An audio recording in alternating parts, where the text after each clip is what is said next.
Hi, everyone, and happy Sunday, and welcome to week 14 from May 15th to the 19th of our course. I cannot believe we are now rounding the bend on the month of May. This is a happy week for me because it's my son's birthday week, so we've been doing all kinds of fun birthday things that at least 5-year-olds do. So it's been lots of fun, and I've been really enjoying the beautiful weather, and I'm sure you're starting to feel sort of the year coming to an end. I know at our school we're having our prom this week. So I hope you are all enjoying riding into the end of your high school career, if that happens to be for you. And what's really exciting is that the course is almost done as well. We really have very little left, including our final project, which I'm going to be talking about today. So let's jump into our weekly activities, and I think you'll really enjoy what we have on tap for this week. So this is a super straightforward week. We're going to ride this week all the way into the end of next week. We're going to start our week by talking about a subject that students really enjoy talking about, employee discipline. You're going to be put into a couple of different scenarios where you will have to make the decision as to what to do. And it's really funny. I usually, when I teach this course, I always have students say, oh, I would just fire that guy. And it's like, well, that's not always the best solution because it cost you a lot of money to hire that guy and train that person. And so, that's not always the best solution, even if the situation in your mind is not ideal. So we're going to learn about that today and a topic called progressive discipline and just looking at discipline from a different perspective. And then we're going to roll out that final Unit 2 project as we culminate Unit 2. So let's go through the weekly activities together. So starting today or tomorrow, depending on when you're listening to this video, you're going to start by going through a lesson on employee discipline. Okay, so this is a slide deck, of course. As always, you should go through the slide deck, read the notes, and take notes in a master document for all of your notes for Unit 2. There is a Jamboard embedded within the slide deck where you have to create a sticky note to answer what you would do in this particular scenario. So make sure you do that as well. That's a badge activity, so that goes to your overall inquiry activity task mark for your Unit 2 marks, okay? And then you've got an assignment here. So this is badge assignment number 6. I should have written that in. You can see me work as we go here. If you go into Dropbox, this is us right here, our class, and scroll down to Unit 2, you're going to see badge activity number 6, employee discipline. So this is kind of fun. Again, it's really just giving you the opportunity to learn a little bit more about how to discipline employees. You guys are managers. You're learning how to be effective managers. So you're going to make a copy of this document, share it with me, and then submit the link to Dropbox when you're done. You're going to read a series of articles on human resources that just gives you different perspectives on employee discipline, and you're going to answer these guided questions. Then you're going to read this article off of CTV News about time theft, which is a really important concept for modern day business.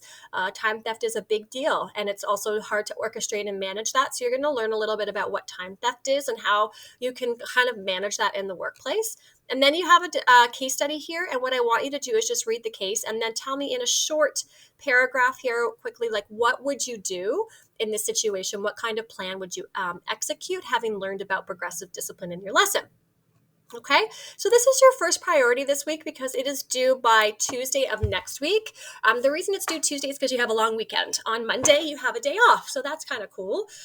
So I would just really front load my week if I were you, and I would get this assignment done the first few days of the week, because then you have basically, if you do that, if you get this assignment done between Monday and Tuesday, then you can jump into the final project, and you actually have all the way until next Friday at 3 p.m. to do this. So you would have a good solid week and a half to complete this project. And that's really giving yourself enough time, because in this project, you are required to interview someone.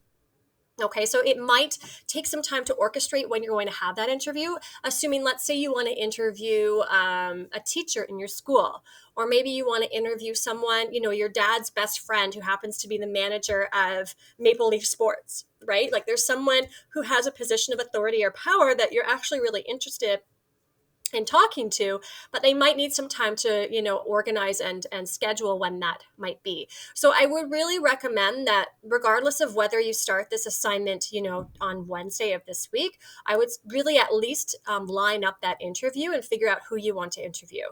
So just to give you a bit of a background on what this is all about, you are going to create, you're doing an interview essentially, and you're going to be interviewing someone of position of influence in your life or someone within your circles or networks.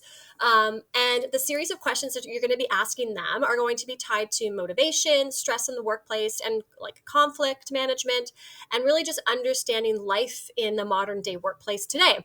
And this is also from the context of sort of what has happened as a result of COVID-19. So students really enjoy this project, and it gives you a chance to also learn firsthand from someone who's in industry.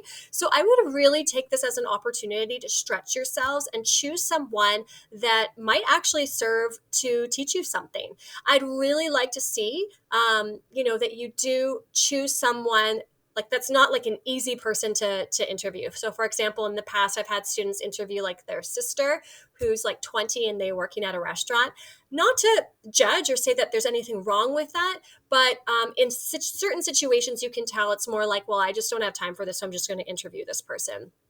It might be possible that that person is managing the restaurant and you want to become someone like you want to be a chef or what have you. In that case, of course, that's totally fine. It just depends, right? And so I would just, again, broaden your perspectives on this. Try to interview someone that can teach you something or can inspire you in some way. Generally, I find students that do this, they come back and they say, actually, it was really cool. And sometimes I will say, I do have students interview their parents because they do have a parent figure who perhaps, is a manager of a major corporation. And they will say, it was really cool to interview my grandma or my grandpa or my aunt or my dad. I hadn't really ever asked them what they did. And I had no idea how stressed they were and what their life was like. And now I have a greater appreciation for that. So there's also that in there too.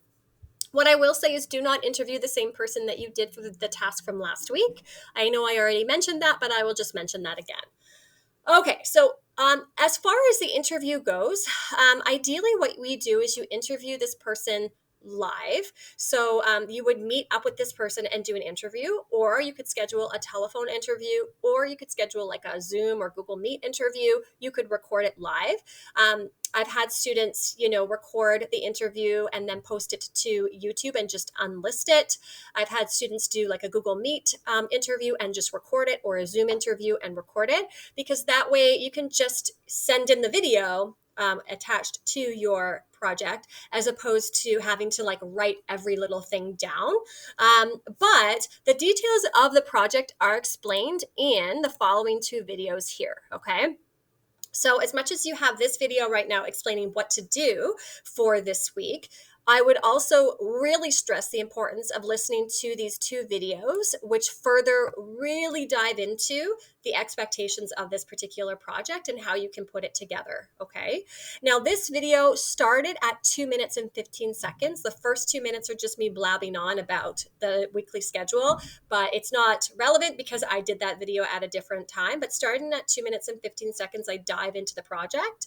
And then the video itself, I finished explaining the project in this video here, the second part. Okay, so I strongly advise that you listen to that so that you have a really good idea of what this project is all about. But like I said, it's a lot of fun, and students tend to generally learn a lot. And really what I'm looking for is connections to the course curriculum from Unit 2. So all of the subject on motivation, stress, conflict, human resources. I mean, we covered a lot. Planning, discipline, all of those things, and decision making. We covered all of that content in Unit 2. So go back and review that content. Make sure you're making direct connections, showing me that you really understand the content from Unit 2, and then applying that to the interview and your own personal experience within that interview and in your own life as well. Okay, so I'm really looking forward to seeing what these projects are all about and how you do. And if you have any questions or you want to run through the project with me, just send me an email. I'd be happy to arrange a Google Meet. And like I said, you have all of next week to work on the project as well. So next week when you come to class, you'll see that the weekly calendar is that's all we're doing next week. And you do have the Monday, which is a PD or a holiday, a board designated holiday. So that gives you some extra time as well. And this is a hard deadline by Friday, May 19th. Okay, so just make sure that that you have that in your head as well. Okay.